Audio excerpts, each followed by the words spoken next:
8 लाख रुपए की, एक और दोस्त था 5 लाख रुपए की चेक्स दी और कहा बैंक से ले लेना।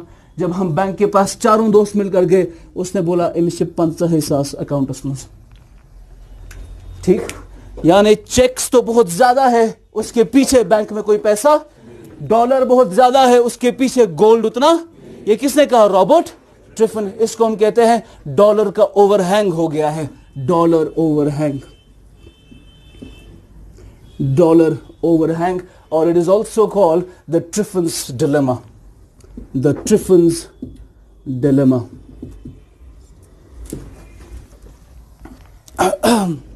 द ट्रिफन्स डिलेमा क्या है? यूनाइटेड स्टेट्स ने ज्यादा डॉलर छपा लिया है जिसके अगेंस्ट उनके पास गोल्ड। ये किसने कहा? रॉबर्ट ट्रिफन ने। रॉबर्ट ट्रिफन का ये आइडिया किसी ने नहीं लिया पूरी दुनिया में सिवाय एक कंट्री के, जो थी फ्रांस। फ्रांस ने देखा कि भाई ये बंदा सही बोल रहा है, हमने जो डॉलर जमा किया है हम वो सारा जमा करके यूएस के पास वापस जाएंगे। यूएस ने क्या बोला है? तुम्हें $35 होंगे, मैं इसके बदले क्या दूंगा? 1 आउंस ऑफ गोल्ड। ये तो वादा किया ना ब्रेटन वुड्स कॉन्फ्रेंस में। अब फ्रांस ने सारा डॉलर जमा किया, जितना भी उनके पास था, वो गए यूएस के पास, बोला ये लो तुम्हारा डॉलर, हमें रिटर्न में क्या दे दो? रियल मनी, गोल्ड दे दो।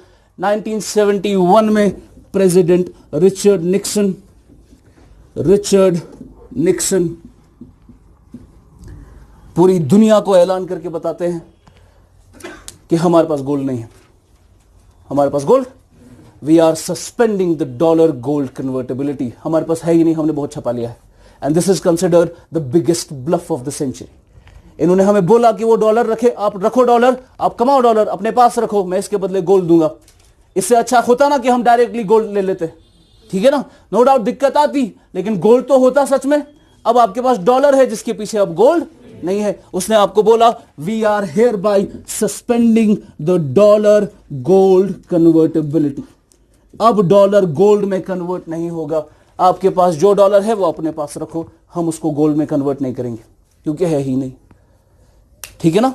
जब ये हुआ, जब ऐसा सिस्टम चलता है, यानी इन्होंने इतना पैसा छपाया है जिसके पीछे कोई भी रियल वैल्यू नहीं है। जब ऐसा मॉनेटरी सिस्टम होता, उसमें फ्लक्चुएशंस आती है, उसमें डिस्टॉर्शंस क्रिएट होती है, इकोनॉमी में इन्फ्लेशन होती है।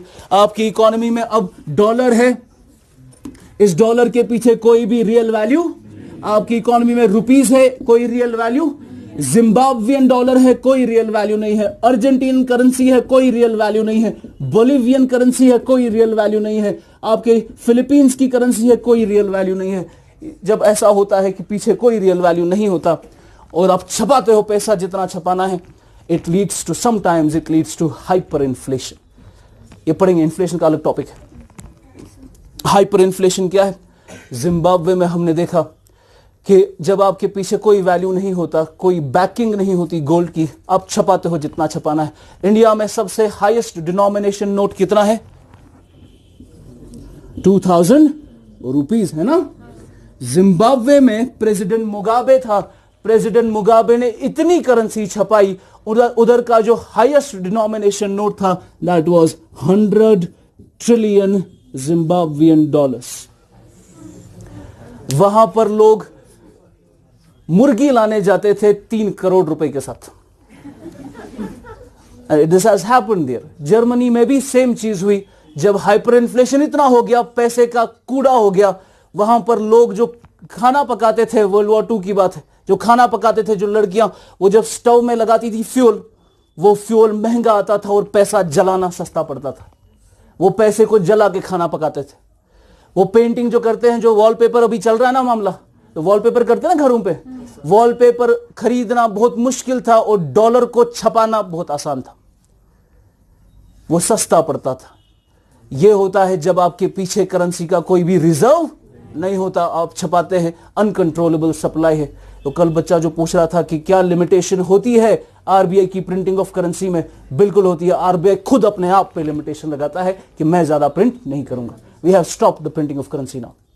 हम नया मनी इंजेक्ट नहीं करते इकोनॉमी में, उससे करेंसी का वैल्यू कम हो जाता है, कूड़ा हो जाता है। जैसे यूनिवर्सिटी में जो पढ़ता होगा उसको पता होगा, चिनार के पेड़ सड़क पे होते हैं ना, और सुबह सुबह वो जो लड़का आता है वो सफाई करने वाला, वो कैसे उसको ऐसे उठा उठा के एक अंबार बनाता है। बिल्कुल ऐसे ही जर्मनी में जो जर्मन की करेंसी थी वो ऐसे अंबार होती थी सड़कों पे, और कोई उठाने वाला नहीं होता था क्योंकि वो कूड़ा था। ये क्यों होता है? क्योंकि पीछे से कोई भी रिजर्व रियल वैल्यू नहीं है। इसी पे सिस्टम चल रहा है, सारा हवा में सिस्टम चल रहा है। और यही हवा में जब सिस्टम चलता है कभी क्राइसिस होता है। ऐसा ही एक क्राइसिस हुआ था, ग्रेट रिसेशन ऑफ 2000। इसको हम सब प्राइम क्राइसिस भी कहते हैं। सब प्राइम क्राइसिस क्यों कहते हैं उसमें मैं नहीं जाऊंगा। सब प्राइम क्राइसिस ऑफ 2008 या लेहमन क्राइसिस। अब ये क्राइसिस से निकलने के लिए गवर्नमेंट को क्या करना है? मनी सप्लाई और भी बढ़ाना है। एक तो ऑलरेडी आपका दिवालिया निकल गया है करेंसी का, इसके पीछे कोई भी रियल वैल्यू। अभी मैंने कहा अब इससे निकलने के लिए गवर्नमेंट एक्सपेंडिचर बढ़ाएगी, सेंट्रल बैंक मनी सप्लाई और भी ज्यादा बढ़ाएगा, तो करेंसी का और कूड़ा हो जाएगा, है कि नहीं।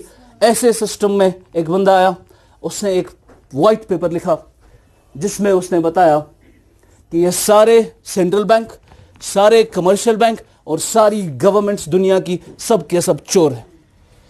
हम एक ऐसा सिस्टम बनाएंगे जिसमें कोई गवर्नमेंट का कंट्रोल नहीं होगा, कोई सेंट्रल बैंक उसको कंट्रोल नहीं कर पाएगी, और कोई बैंक के थ्रू ट्रांजैक्शन नहीं होगी, पेयर टू पेयर ट्रांजैक्शन होगी। मैं यहां पर हूं, मुझे भाई को पैसा भेजना है, डायरेक्ट पैसा भेजूंगा, मैं किसी के थ्रू नहीं भेजूंगा। और उसने व्हाइट पेपर में लिखा यह चीज कि एक ऐसी करेंसी होगी जो पेयर टू पेयर करेंसी होगी, पेयर टू पेयर करेंसी होगी। कोई सेंट्रल बैंक उसको कंट्रोल नहीं कर पाएगा, वो कोई सेंट्रल बैंक इशू नहीं कर सकता, उस पर कोई भी गवर्नमेंट की इंटरवेंशन नहीं होगी, कोई कमर्शियल बैंक उसके थ्रू ट्रांजैक्शन नहीं कर पाएगा। ये डिस्ट्रीब्यूटेड सिस्टम होगा, इन लोग इसको कंट्रोल करेंगे। इसने बोला इस करेंसी को हम क्रिप्टोग्राफी के साथ सिक्योरिटी प्रोवाइड करेंगे, इसीलिए इसको हम क्रिप्टो करेंसी कहते हैं, क्रिप्टो करेंसी। और जिस बंदे ने ये करेंसी दी उसने नीचे अपना नाम लिखा, पूरा डिजाइन दिया और कहा इसमें एक टेक्नोलॉजी इस्तेमाल होगी, उसको हम कहते हैं BCT, द ब्लॉकचेन टेक्नोलॉजी। ये क्या है? ये अलग, इसमें 4 लेक्चर लगेंगे, उसमें मैं नहीं जाऊंगा, लेकिन कमाल की टेक्नोलॉजी है। ब्लॉकचेन टेक्नोलॉजी से क्रिप्टो करेंसी वजूद में आई। अभी ब्लॉकचेन टेक्नोलॉजी से हम इलेक्शंस कर रहे हैं, हेल्थ सेक्टर में इसकी एप्लीकेशन है, इसमें हमने लैंड डिस्प्यूट्स में इसकी एप्लीकेशन देखी। ये कमाल की टेक्नोलॉजी है, हर सेक्टर में इसकी एप्लीकेशन है। एक एप्लीकेशन इसकी मनी सेक्टर में भी है जिससे क्रिप्टो करेंसी बनी है। तो ये ब्लॉकचेन टेक्नोलॉजी की वजह से क्रिप्टो करेंसी वजूद में आई। कोई सेंट्रल बैंक नहीं, किसी के बाप को पता नहीं चलेगा कौन पैसा भेज रहा है और किसको पैसा भेज रहा है। पेयर टू पेयर ट्रांजैक्शन, आपकी आइडेंटिटी सिक्योर रहती है। आपको जैसे ही क्रिप्टो करेंसी मिलेगी, आपका एक पब्लिक एड्रेस बनता है, जो कोई नाम वगैरह नहीं होगा, उसमें कुछ डिजिट्स होंगे, कुछ नंबर्स होंगे, ये आपका पब्लिक एड्रेस होगा। एक प्राइवेट की मिलेगी, वो आपका पासवर्ड होगा, जिसको जितना पैसा भेजना है डायरेक्ट पैसा भेज सकते हो, इमीडिएट ट्रांसफर, ठीक है ना। अब ये जो करेंसी है, ये जिसने दी उसने नीचे अपना नाम लिखा, Satoshi Nakamoto. He is the one behind cryptocurrencies. और उसने जो करेंसी इजाद की, it was the first cryptocurrency of the world known as bitcoins. उसने कहा ये बिटकॉइन जो है इसकी कोई फिजिकल फॉर्म नहीं होगी। ये कोई फिजिकल फॉर्म, जैसे रुपये आपके हाथ में नोट है ना, इसकी कोई फिजिकल फॉर्म, इसकी जो भी एग्जिस्टेंस है डिजिटल एग्जिस्टेंस है, डिजिटली पैसा जाएगा, हम लोग खुद कंट्रोल करेंगे। और उसने कहा यह बिटकॉइन ऐसी करेंसी होगी जिसको ज्यादा प्रिंट नहीं किया जा सकता, क्योंकि ज्यादा प्रिंटिंग से देखा हमने क्या प्रॉब्लम्स होती है। इसको हम लिमिटेड रखेंगे। उसने कहा पूरी इकोनॉमी में जब ये सारी बिटकॉइंस प्रिंट होगी, ज्यादा से ज्यादा मैक्सिमम 21 मिलियन ही प्रिंट हो सकती है, इससे ज्यादा हो ही नहीं सकती, क्योंकि बनाई ही नहीं है इतनी। तो the number of bitcoins that can be generated is only 21 million. और आखिरी बिटकॉइन जो माइन होकर आएगी that will be in the year 2140। अभी क्या चल रहा है? 2021।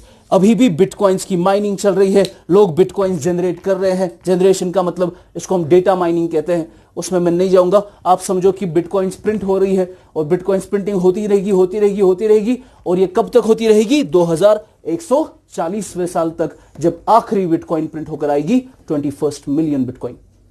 जैसे 1 रुपए के अंदर कितने पैसे होते हैं? कितने पैसे होते हैं? 90 पैसे, 100 पैसे, है ना? 1 रुपए के अंदर। वैसे ही एक बिटकॉइन के अंदर 10⁸ सतोशीज होते हैं। 10⁸ सतोशीज।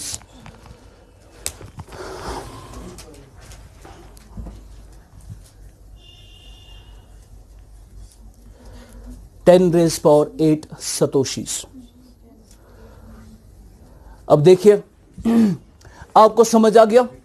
ये बंदा जिसने ये ऑल्टरनेटिव करेंसी दी, उसे कहा ये ग्लोबल करेंसी होगी, it will not be limited to a particular area और अ रीजन, ये पूरी दुनिया में एप्लीकेबल होगी। दुनिया में जिसको ट्रांजैक्शन करनी है कर लो। एक डिजिटल वॉलेट जनरेट करना है, पब्लिक एड्रेस प्राइवेट की मिलेगी, आपके अकाउंट में बिटकॉइंस डालेंगे, जिसको भेजना है उसको भेजो। कोई आइडेंटिटी नहीं निकलेगी, किसी को भी कानो कान खबर नहीं होगा कहां पैसा जा रहा है और कहां से पैसा आ रहा है। अब ये कौन बंदा था जिसने ये दिया? Satoshi.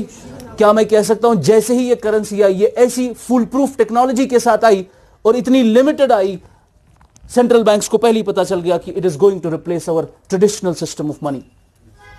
Traditional system of money क्या है? आपका money, paper money and banking money. आपने देखा बैंक्स कमीशन लेते हैं, आपने देखा पेपर मनी ज्यादा इश्यू होता है, मनी सप्लाई बढ़ता है, इन्फ्लेशन होती है, परचेजिंग पावर खत्म होता है, अनएम्प्लॉयमेंट बढ़ती है, पॉवर्टी बढ़ती है। ये सारा traditional system of money replace होगा with a new system of money जो क्रिप्टो मनी हो गया। सेंट्रल बैंक्स को पता चल गया this is the future of money. जैसे ही बिटकॉइन आई, इन्होंने इमीडिएट बैन किया पूरी दुनिया में इसको, immediate ban, because it was a direct attack on their sovereignty, है ना? क्योंकि एक कंट्री के अंदर मनी अथॉरिटी कौन होती है? गवर्नमेंट होती है, सेंट्रल बैंक होता है, वही मनी अथॉरिटी होता है। लेकिन यहां पर अब मनी अथॉरिटी उनसे ली जा रही है, इसमें गवर्नमेंट का कंट्रोल बिल्कुल भी नहीं है। एक ऑल्टरनेटिव सिस्टम है पूरी दुनिया में जो चलेगा, it will be a global currency. अब यहां पर जैसे ये हुआ, इन्होंने इसको बैन किया। बैन करते ही ये ढूंढने लगे सतोशी नाकामोटो कौन है। सीरियसली इन्होंने ढूंढा इसको, और अभी तक 2009 में करेंसी आई है, अभी तक 2021 चल रहा है, we don't even know who this person is. इतना सीक्रेटिव सिस्टम था ये, अभी तक किसी को नहीं पता सतोशी नाकामोटो कौन है। और कुछ कॉन्स्पिरेसी थ्योरीज है जो हमें कहती है सतोशी नाकामोटो असल में कोई इंसान नहीं है, दीज आर सम कंपनीज। ये सैमसंग है, तोशिबा है, नाकामिचू है, मोटोरोला है, कुछ लोगों का ये मानना है। कुछ लोग कहते हैं नहीं, ये कंपनीज वगैरह नहीं है, ये असल में कोई इंटेलिजेंस एजेंसी है जिसको डॉलर को रिप्लेस करना था। अब बिटकॉइंस आ गई, डॉलर को कौन पूछेगा? और dollar is going to collapse whether you like it और नॉट। डॉलर का अब ज्यादा टाइम नहीं है। आप देखेंगे विद इन अ डेकेड और सो हमारी लाइफ के अंदर dollars hegemony will be cracked by some other currency, and that is going to be a cryptocurrency only. वो डिजिटल करेंसी होगी। एंड आई बिलीव पर्सनली, मैंने जितना इसको स्टडी किया है, बिकॉज मैंने मनी एंड बैंकिंग में काफी स्टडीज की है, मनी एंड बैंकिंग में आई बिलीव कि it was done by the Mossad. ये मोसाद ने किया है और they actually wanted to replace the dollar. और ये कोविड जो हुआ, ये भी उसी का एक last nail in the coffin था। जो कोविड हुआ, लॉकडाउन हुआ, अब कोविड की वजह से dollar will not be able to survive it. Dollar अब गया, डॉलर का टाइम खत्म। ठीक है, अब एक नई करेंसी आएगी, that will be a crypto currency, जो एक ग्लोबल करेंसी होगी। दुनिया में अब अलग अलग करेंसीज का टाइम खत्म हो गया, वो ट्रेडिशनल सिस्टम था। अब एक ग्लोबल करेंसी होगी जो पूरी दुनिया में चलेगी। अब आप कुछ टाइम में देखेंगे सेंट्रल बैंक्स खुद इस करेंसी को लॉन्च करेंगे, खुद इस करेंसी को लॉन्च करेंगे। अब आपने देखा जैसे ही बिटकॉइंस लॉन्च हुई, क्या मैं कह सकता हूं ये एक प्राइवेट करेंसी थी जो एक बंदे ने बनाई? आप भी बिटकॉइंस बना सकते हैं, आप भी अपनी अपनी क्रिप्टो करेंसी बना सकते हैं। जैसे इंडिया में एक बंदा उठा, उसने अपनी क्रिप्टो करेंसी बनाई लक्ष्मी कॉइन। ऐसे ही फेसबुक ने अपनी क्रिप्टो करेंसी बनाई है, रिपल, एथीरियम, लाइट कॉइन, ये अलग अलग क्रिप्टो करेंसीज है। BBQ कॉइन एक और इंडिया की एक करेंसी है। ये सारी क्रिप्टो करेंसीज है। आपको अगर कोडिंग आती है, क्रिप्टोग्राफिक डेटा ब्लॉक बनाओ, उसकी माइनिंग शुरू करो, करेंसी अपने आप आ जाएगी। फिर ये इंपॉर्टेंट होता है कि उस करेंसी की डिमांड हो। मैंने कहा मीडियम ऑफ एक्सचेंज होने के लिए क्या होना जरूरी है?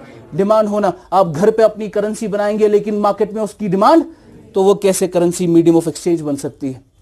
बिटकॉइंस को माना जाता है इसकी डिमांड बहुत ज्यादा है, इसको माना जाता है कि हाँ ये हमारा मीडियम ऑफ एक्सचेंज बन सकता है, वो डिमांड ही बिटकॉइन को अपना वैल्यू देती है।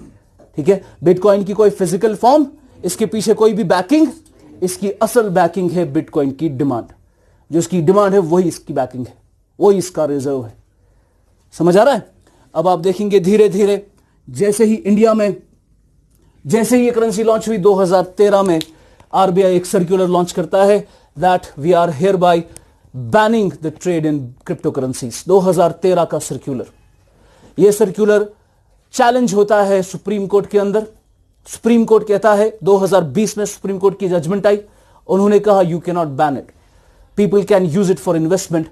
इसीलिए इसको हम कहते हैं क्रिप्टो एसेट्स। ठीक है, इनको हम क्रिप्टो एसेट्स कहते हैं क्योंकि इसमें पैसा डालेंगे। जब मैं आईआईटी में था, हम उस वक्त इट वाज आई गेस 2014, हमारे जो कंप्यूटर ब्लॉक के लड़के थे उनका बहुत ये था इसकी वक्त, तो मुझे उस वक्त आइडिया नहीं था, 2014 की बात, मुझे पता नहीं था कि सिस्टम क्या है।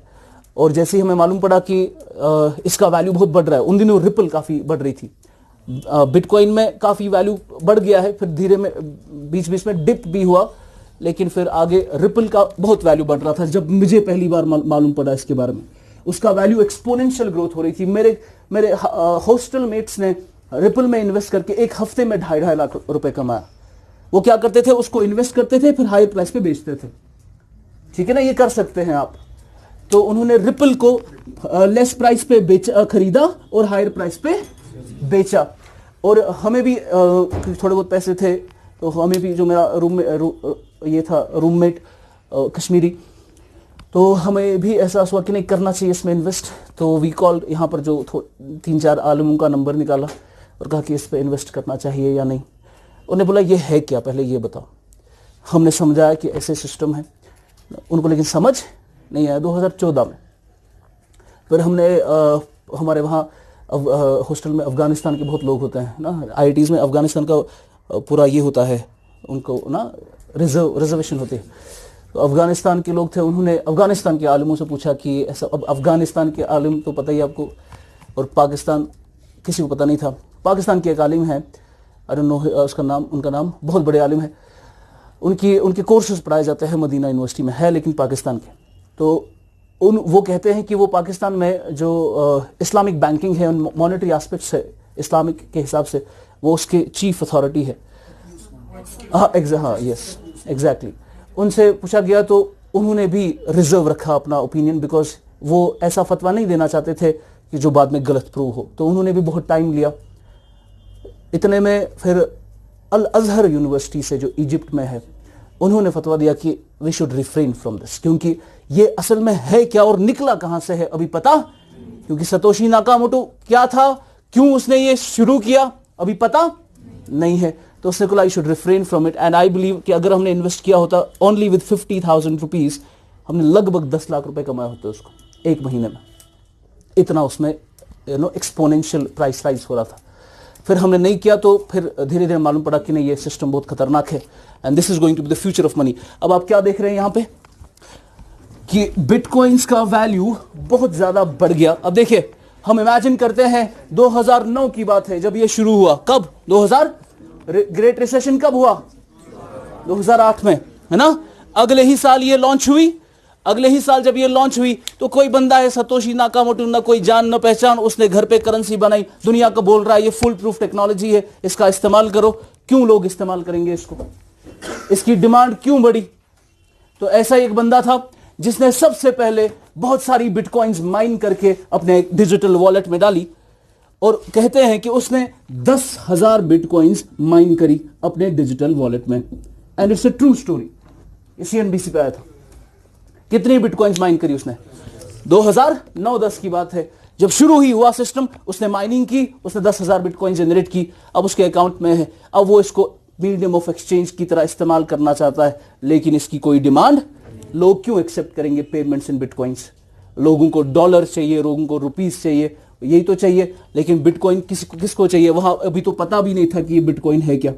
तो उसने क्या किया, अब बहुत महीने हो गए, उसके अकाउंट में ये 10,000 बिटकॉइंस है। इसका वैल्यू ऑलमोस्ट जीरो था उस वक्त, in terms of dollar almost zero था। तो उसने कहा भाई इसका तो कोई वैल्यू नहीं है, तो बेहतर है इसको खत्म किया जाए।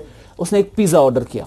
It's a true story. उसने एक पिज्जा ऑर्डर किया, पिज्जा डिलीवरी बॉय बोला कि फैमिली पैक पिज्जा चाहिए, वो फैमिली पैक पिज्जा लेकर आया, बड़ा पिज्जा। उसे कहा भाई मेरे पास, मैं डॉलर तो नहीं दूंगा, मैं तुम्हें 10,000 बिटकॉइंस दूंगा। अब पिज्जा डिलीवरी बॉय को पता नहीं कि मुझे बिटकॉइंस क्या मिल रही है, लेकिन उसको लगा कि 10,000 कुछ मिल रहा है तो अच्छा ही होगा, तो उसने कहा ठीक है दे दो। उसने उसका डिजिटल वॉलेट जल्दी से बनाया और उसके अकाउंट में 10,000 बिटकॉइंस ट्रांसफर किया। उस वक्त बिटकॉइन का वैल्यू क्या था? आज बिटकॉइन का वैल्यू है $40,000 एक बिटकॉइन का। And that pizza delivery boy is the millionaire in United states right now. Yes, this has happened. Recently एक और न्यूज आई थी, एक बंदे ने उसी टाइम माइनिंग करी थी और उसके पास बहुत बिटकॉइंस थी, लेकिन बिटकॉइंस का तब वैल्यू नहीं था। उसने घर शिफ्ट किया, उसकी हार्ड डिस्क में वो पड़े थे, वो हार्ड डिस्क उसने डंप कर दी लैंडफिल में। वो 2020 की, परसों की बात है, दिसंबर की 2020 में उसने पूरे लॉयर्स को हायर किया और कहा मुझे इजाजत दो, मैं उस लैंडफिल में ढूंढना चाहता हूं ये हार्ड डिस्क कहां है। और उसने कहा मैं $75 लाख दूंगा उस लॉयर को जो मुझे इजाजत दिलवाएगा वो ढूंढने की, क्योंकि लैंडफिल में जाने की इजाजत नहीं होती जहां हम डंपिंग करते हैं गार्बेज की, है ना। तो उसे केस हारा, उसको इजाजत नहीं दी, तो उसमें बहुत लाखों बिटकॉइंस थी। अब बिटकॉइंस को इसका वैल्यू किसने दिया? पहले जीरो वैल्यू है, अभी $40,000 की एक बिटकॉइन है। अभी अगर आप बिटकॉइन माइनिंग करेंगे ना, वो भूल जाओ कि आपको बिटकॉइन मिलेगी। अब अभी आपको अगर माइनिंग करने के बाद पैसा मिला भी, आपको पैसे मिलेंगे यानी सतोशीज मिलेंगे। तो आपको अगर माइनिंग आप शुरू करेंगे ना, अभी आप अच्छा सा लैपटॉप लाओ, फास्ट प्रोसेसर लाओ, माइनिंग पूल जनरेट करो, यानी 5-6 लैपटॉप एक साथ जमा करो, प्रोसेसिंग शुरू करो। कुछ नहीं करना है, माइनिंग सॉफ्टवेयर डाउनलोड करना है, बिटकॉइंस की माइनिंग शुरू करनी है, वो खुद कैलकुलेशन करेगा, बिटकॉइंस आती रहेंगी, ऐसे सिस्टम होता है। लेकिन अब बिटकॉइंस जनरेशन नहीं होता। अब जब जनरेशन करेंगे पूरे 1 महीने की प्रोसेसिंग के बाद आपको मिलेगा 0.00000001 बिटकॉइन। अब इतनी बिटकॉइंस माइन होती है, ठीक है। अब ये मिलेगा आपको इस वक्त, लेकिन शुरू में जो बिटकॉइंस मिलते थे, हर 3.5 लाख डेटा ब्लॉक्स पे 25 बिटकॉइन जनरेट होती थी। तो वो अब छोड़िए। अब आपने देखा ये क्रिप्टो करेंसीज है जो फ्यूचर ऑफ मनी है, लेकिन हमने private crypto currency, Aamir sir है, हमने प्राइवेट क्रिप्टो करेंसीज को अभी अलाउ हम नहीं करते। मैंने बोला सुप्रीम कोर्ट की जजमेंट है कि आप इनको बैन नहीं कर सकते, ये क्रिप्टो एसेट का काम कर सकता है। आप $1 में खरीदो, कल को $10 में बेचना, ये एसेट का काम करता है। आप एसेट को बैन करना आरबीआई की जिम्मेदारी, आरबीआई की जिम्मेदारी है। मनी को वो बैन कर सकता है, वो एसेट्स को बैन नहीं कर सकता, ये आरबीआई के स्फेयर से बाहर है। तो उन्होंने तो ये कर दिया। अभी तो आप क्रिप्टो करेंसीज में इन्वेस्ट कर सकते हो, लेकिन इसके बाद नहीं कर सकते, क्योंकि 2020 में एक बिल टेबल करी गई है पार्लियामेंट के अंदर, banning of cryptocurrencies bill 2020। तो अब गवर्नमेंट क्रिप्टो करेंसीज को क्या करना चाह रही है? बैन करना चाह रही है। Banning of cryptocurrencies bill 2020 has been tabled in the parliament. अभी बिल है, अभी एक्ट नहीं बनी है, अभी बिल ही है, ठीक है ना। इस बिल के कुछ प्रोविजंस है। इन्होंने कहा, कल हमने legal tender non legal tender पढ़ा ना, इन्होंने कहा कि आपकी क्रिप्टो करेंसी में जो भी आपको पेमेंट करेगा, it will not be a legal tender, आप उसको एक्सेप्ट नहीं कीजिए। ये बैन किया गया है, यानी ट्रांजैक्शंस इन बिटकॉइंस या any other crypto currency, transaction करना, स्टोर करना, माइन करना, ये सारे चीजें अब ऑफेंस कंसिडर किए जाएंगे। These will be considered offense. You will not be able to transact bitcoins or cryptocurrencies, store them or mine them. Transaction, storing और माइनिंग, जैसे गोल्ड की माइनिंग करते हैं वैसे ही डेटा माइनिंग करते हैं, उसमें मैं नहीं जाऊंगा, वो कंप्यूटर वाले से पूछ लेना। तो बैन किया गया ये अभी, लेकिन ये पास नहीं हुआ, डेलिब्रेशंस चल रही है। इसके बाद इन्होंने कहा जो बिटकॉइंस में भी डील कर रहा है वो तो बैन ही हो गया है, लेकिन उन्होंने कहा सारी बाकी की करेंसीज को बैन करने के बाद इन्होंने कहा RBI has the right to issue its own crypto currency. RBI खुद की अपनी क्रिप्टो करेंसी निकाल सकता है। हमने देखा जो बिटकॉइन थी उस पर सेंट्रल बैंक का कोई रोल नहीं था, अब सेंट्रल बैंक खुद अपनी ही क्रिप्टो करेंसी लेकर आएगा। It will be called digital रूपी, it will be called digital रूपी। ये सारा पैसा वैसे खत्म होने वाला है। इट विल बी कंसिडर्ड जब आइंस्टाइन आया, आइंस्टाइन से पहले वाला फिजिक्स क्लासिकल फिजिक्स बना, है ना। ऐसे ही जब बिटकॉइंस आई या क्रिप्टो करेंसीज आई, क्रिप्टो करेंसी से पहले वाली सारा मनी क्लासिकल मनी या ट्रेडिशनल मनी हो गया। अब ये नया सिस्टम है। बिल्कुल ऐसे ही जैसे क्वांटम कंप्यूटर्स आए, क्वांटम कंप्यूटर्स से पुराने सारे कंप्यूटर, ट्रेडिशनल कंप्यूटर्स, आपके पुराने दकियानूसी कंप्यूटर, ये सब खत्म हो गया। अब क्वांटम कंप्यूटिंग या न्यूरोमॉर्फिंग कंप्यूटिंग का जमाना है, जहां पर हम कंप्यूटर्स को जो क्वांटम फिजिक्स का इस्तेमाल करके, एंटेंगलमेंट और सुपरपोजिशन का इस्तेमाल करके उन प्रॉपर्टीज से हम फास्टेस्ट प्रोसेसिंग करते हैं। क्वांटम सुप्रीमेसी अचीव हो चुकी है। गूगल ने एक एल्गोरिदम बनाया। गूगल ने वो एल्गोरिदम इतना डिफिकल्ट था, उसने कहा कि हम देखेंगे कि दुनिया का कौन सा ऐसा सुपर कंप्यूटर है जो उसको सॉल्व कर सकता है। तो आईबीएम ने वो एल्गोरिदम लिया, आईबीएम ने अपने सुपर कंप्यूटर में वो डाला और उस सुपर कंप्यूटर ने कहा कि इस एल्गोरिदम को सॉल्व करने में आई नीड 10,000 ईयर्स, 10,000 साल लगेंगे। सुपर कंप्यूटर की बात है, आपके कंप्यूटर की नहीं। उसके बाद उन्होंने अपने फास्टेस्ट सुपर कंप्यूटर को, जो उनका आईबीएम का सबसे फास्टेस्ट सुपर कंप्यूटर है, जो टॉप 500 में नंबर 1 पे आता था, उसने उसको वो एल्गोरिदम दिया। उसने कहा कि कम से कम मुझे 1000 साल तो लगेगा अब इस एल्गोरिदम को सॉल्व करने में। फिर गूगल ने वो एल्गोरिदम लिया और अपने क्वांटम कंप्यूटर में डाला, उसने 200 सेकंड में उसका जवाब निकाला। तो आपके पुराने कंप्यूटर्स, ट्रेडिशनल कंप्यूटर, ये क्वांटम कंप्यूटर है। अब न्यूरोमॉर्फिंग कंप्यूटर आएगा कुछ टाइम में। न्यूरोमॉर्फिक कंप्यूटिंग क्या है? जब आप कंप्यूटर को अपने दिमाग की तरह बना रहे हो। अब दिमाग के जितने हमारा न्यूरॉन्स है बिलियंस में, ऐसे ही हम अब इंटीग्रेटेड चिप्स लगाएंगे बिलियंस में, जो एक एटम के बराबर होंगे। जितने ज्यादा आईसी चिप्स होंगी उतनी ज्यादा फास्टेस्ट प्रोसेसिंग होगी। तो ये हम बना रहे हैं अभी दिमाग का मैं ये करके। तो ऐसे ही जब क्रिप्टो करेंसी आई, पिछला सारा मनी क्या हो गया? ट्रेडिशनल हो गया। अब ये फ्यूचर ऑफ मनी है। अब हमारी अपना सेंट्रल बैंक खुद की डिजिटल रूपी लेकर आएगा। हर कोई सेंट्रल बैंक अपनी अपनी क्रिप्टो करेंसी लेकर आएगा। फिर एक टाइम ऐसा आएगा वो सारी अपनी क्रिप्टो करेंसी छोड़ देंगे।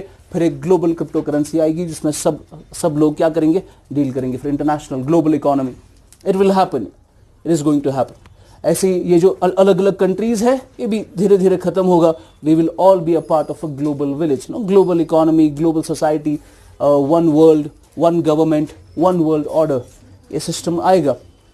ये हदीसों में है, ये आना है। डिजिटल रुपी के बाद इन्होंने कहा अच्छा ये डिजिटल रुपी अभी इट इज अ प्रोविजन, अभी शुरू, लेकिन चाइना इज द कंट्री इसमें भी सबसे आगे। China is the only central bank in the world that has already launched its central sponsored crypto currency. यानी चाइना का People's Bank of China has already launched its own crypto currency. उसको हम डीसीईपी कहते हैं। DCEP, Digital Currency Electronic Payments. It is Chinese own cryptocurrency launched by the People's Bank of China. China is the only central bank that has done this, and we are following that very path. China's DCEP, Digital Currency Electronic Payment. इसको China के बड़ी 4 metropolitan cities में अभी test run के लिए छोड़ा गया है। अभी नेशनल इसकी एप्लीकेशन नहीं देखी गई। धीरे धीरे नेशनली भी ये लॉन्च हो जाएगा। जब ये होगा उसके बाद आपका सारा पैसा डिजिटल ही होगा, उसकी कोई भी फिजिकल फॉर्म बिल्कुल भी नहीं होगी। ठीक है, पहला क्वेश्चन खत्म हो गया। अब अगले लेक्चर में will start with the second question. वहीं से आपका मैं सिलेबस अब टच करूंगा। ठीक है, it was just a general overview to give you the evolution of money. ठीक है ना, कैसे हमारा जहन बढ़ा धीरे धीरे और फ्यूचर क्या है। अगले लेक्चर में we will see the how economics started as a discipline, उसके बाद बाकी के टॉपिक्स। ठीक है।